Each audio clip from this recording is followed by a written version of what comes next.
He is Dr. Ma'an Bashour, and he joins me now on the Mother of All talk shows. Doctor, great honor, pleasure to have you with me this evening. Let's start with your latest task. You've been leading tasks all the decades I've known you, but your latest one is to try and have the sanctions lifted on the people of Syria. Tell us how that campaign is going.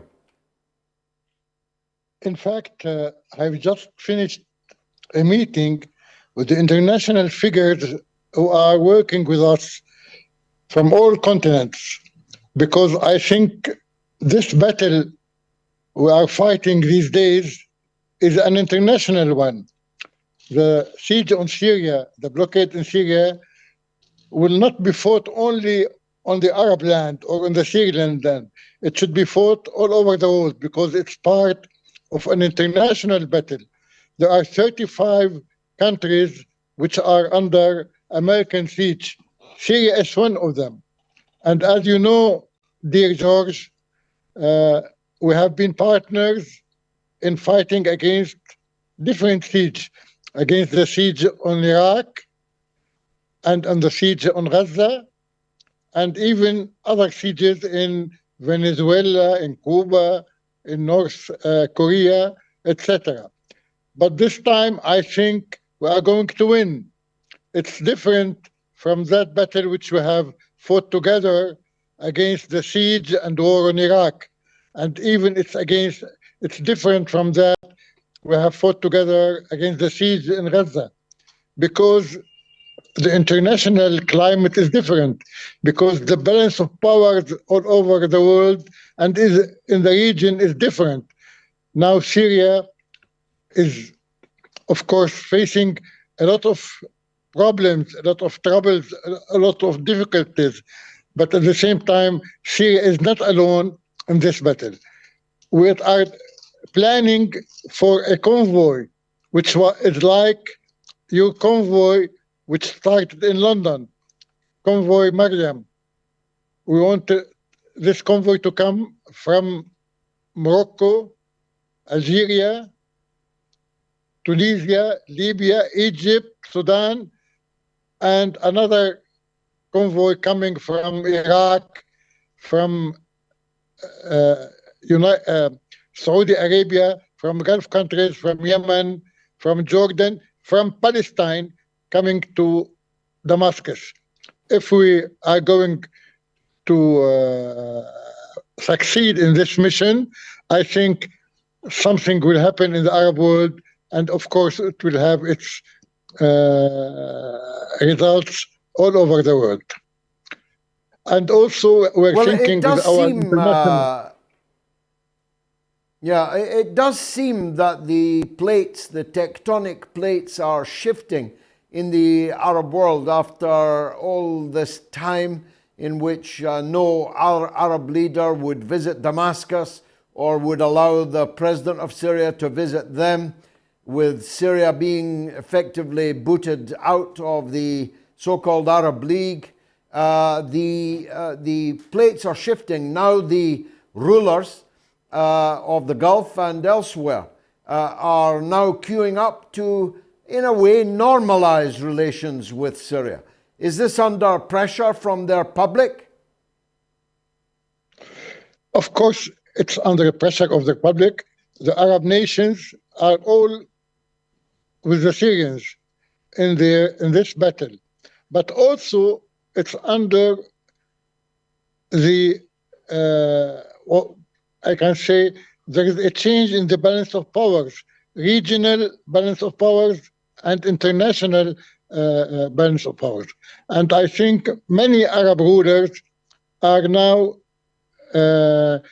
recalculating their position, and they cannot be so far from their people, from their public, because I think they feel that Syria now is stronger, especially with allies on the regional level and on the international level. Even Turkey is now trying to build good relations with Syria. And if Turkey and Iran and the resistance in Lebanon and the resistance in Palestine are in one front, I think every other Arab ruler would recalculate his position. There's a lot of talk about the physical manifestation of reconciliation between President Erdogan in Turkey and President Assad in Syria. Perhaps with President Putin there at the table with them.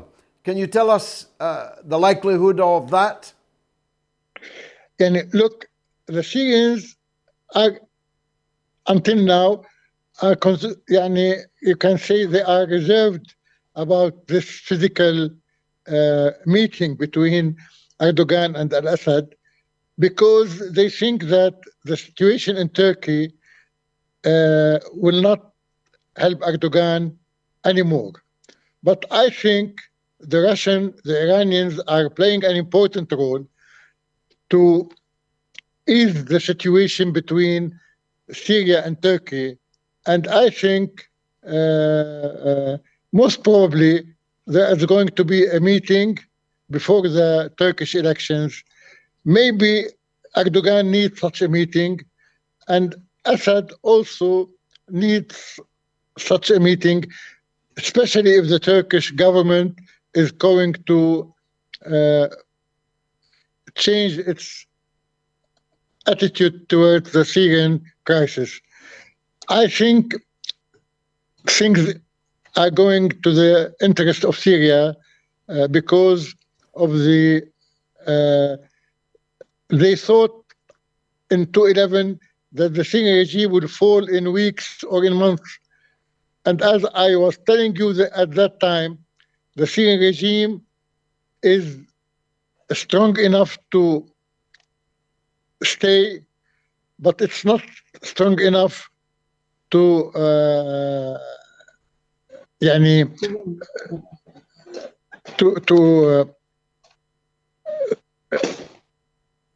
rule to prevail the whole Syria, to prevail the whole Syrian land. Now I think the Syrian regime is stronger because of the popular support in Syria.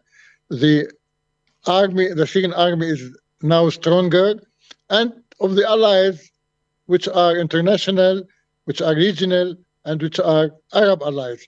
And I think now the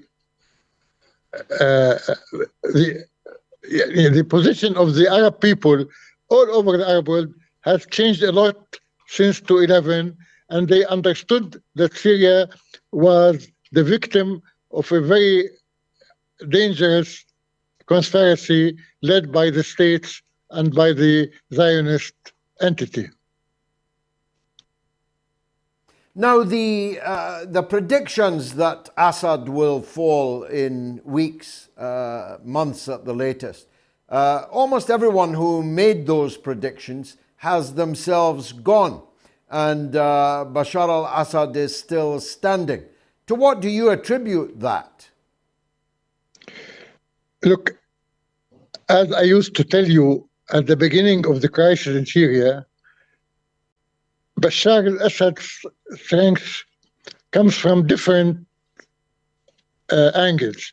First of all, he is popular in Syria, although there are a lot of Syrians who are against him, but also there are a lot of Syrians who are with him. And he has a strong army, and he has also strong allies.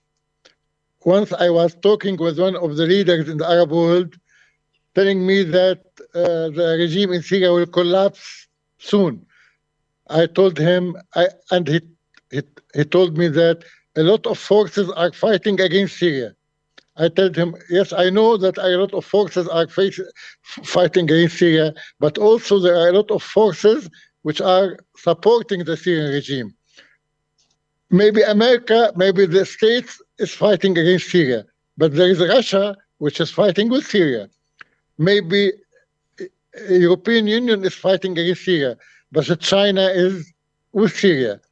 Maybe Turkey is against Syria, not maybe, Akid, for sure Turkey was against Syria, but Iran is with Syria. They are many armed groups who are coming to Syria to fight against the regime, but also there are armed groups, namely Hezbollah, is coming to fight these groups in Syria.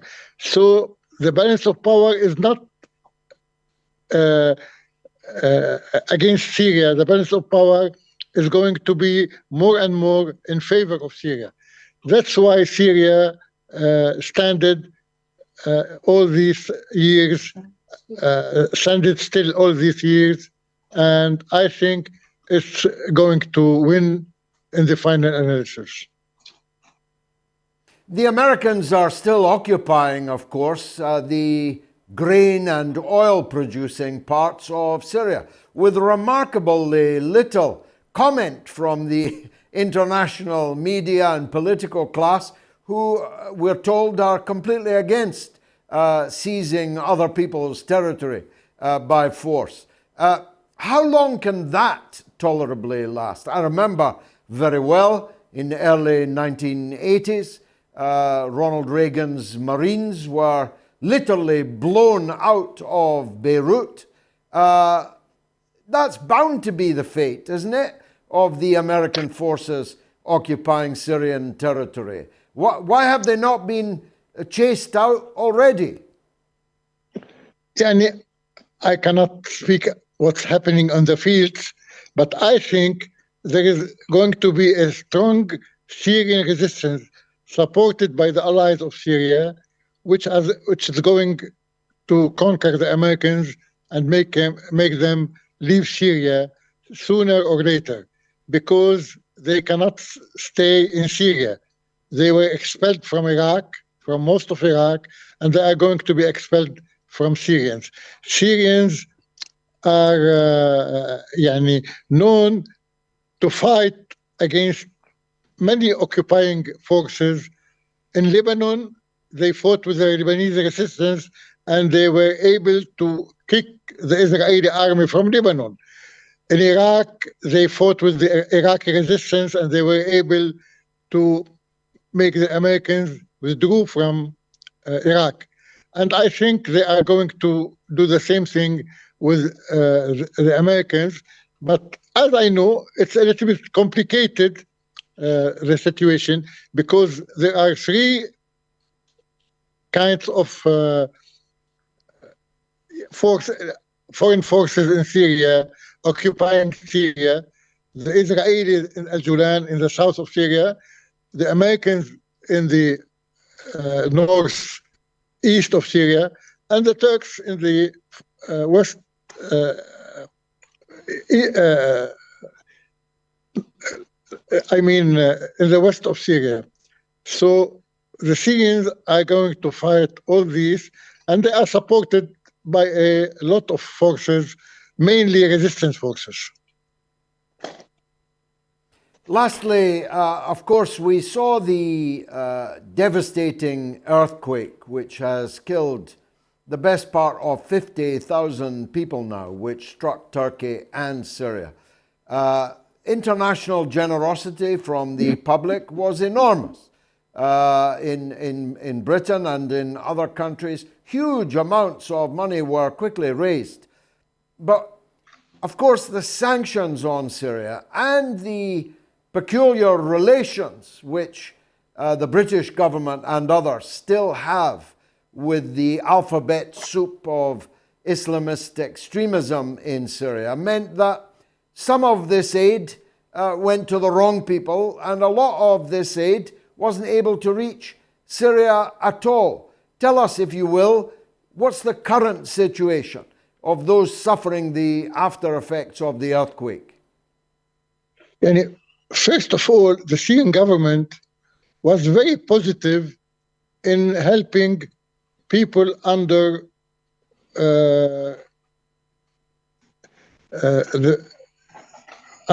in the areas where the opposition is found.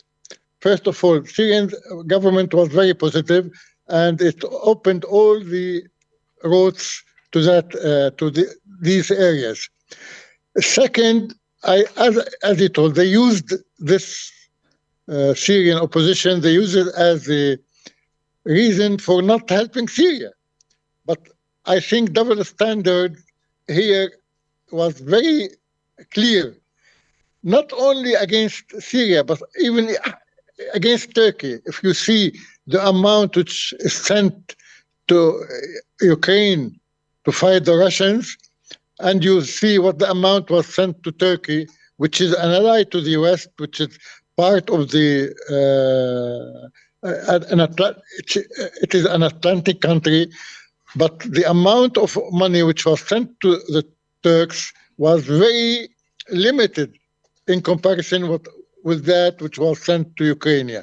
So double standards towards Turkey, and between Turkey and Syria there were double standards. This was a cause for a kind of Arab what I can say حماس enthusiasm to help Syria. So now in many Arab countries there are a lot of money which is collected to help the Syrians, but in some countries the governments are preventing that because of American orders not to help the Syrians. But I think the Syrians can do it. You don't know how much the enthusiasm towards Syria is in the Arab world and in some Islamic countries also. Dr. Ma'an Bashour, thanks for joining us on the mother of all talk shows. Very good to see and hear from you again.